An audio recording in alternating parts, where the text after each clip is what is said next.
ये खांडेकर। हाँ काय वो बताना। अरे मैं राहिल लगा हूँ किथों गाँव मेड़ में, फिर कान तो भी बढ़ जामे है, का करो बताना। सफा चट ले ले वो तय फसल बने पाबे।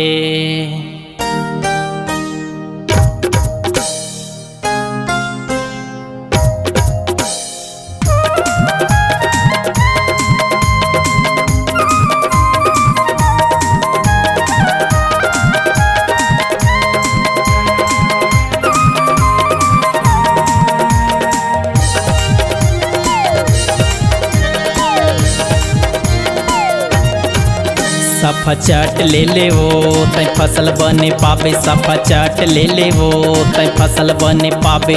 2 एकड़ में 1 लीटर डारन दे तुर मेड़ भीतर। 2 एकड़ में 1 लीटर डारन दे तुर मेड़ भीतर, नहीं ते पाछो पछताबे।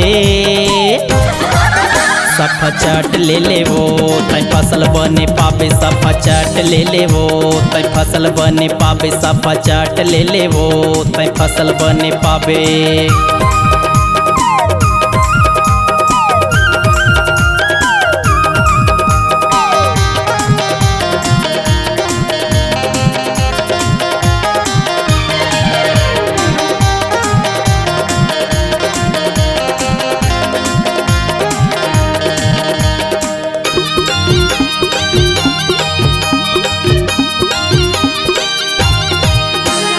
कांदू बीजा में हवे संगमा गोटी काड़ी, देखब मा तो परिया लागे जैसे जंगल झाड़ी।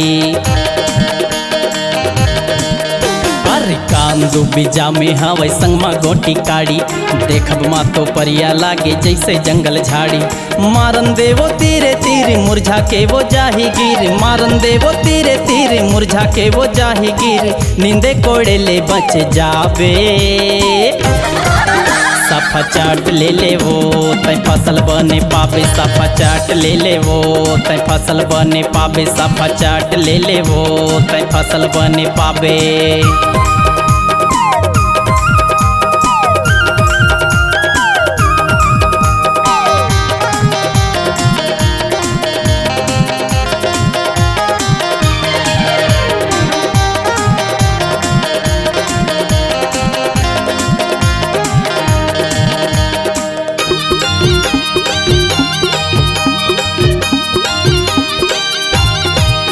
अरे हो ही वो आसान तो लाए सो खेती बाड़ी, डारत हम ओरिजिनल दावा राहिर हो ही भारी।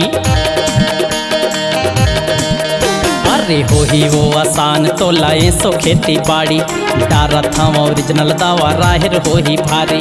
काफी है वो 1 लीटर डारन दे तुर मेड़ भीतर। काफी है वो 1 लीटर डारन दे तुर मेड़ भीतर, रवि शंकर के गुण गावे।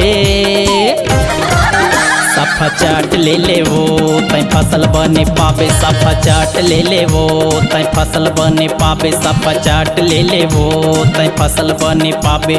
2 एकड़ में 1 लीटर डारन दे तुर मेड़ भीतर। 2 एकड़ में 1 लीटर डारन दे तुर मेड़ भीतर, नहीं ते पाछो पछताबे।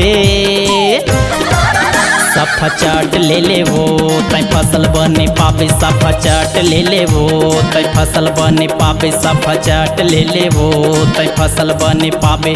तय फसल बने पाबे। तय फसल बने पाबे। तय फसल बने पाबे। तय फसल बने पाबे। C-Log Digital Recording Studio, Cordoba. Contact number 99071192115.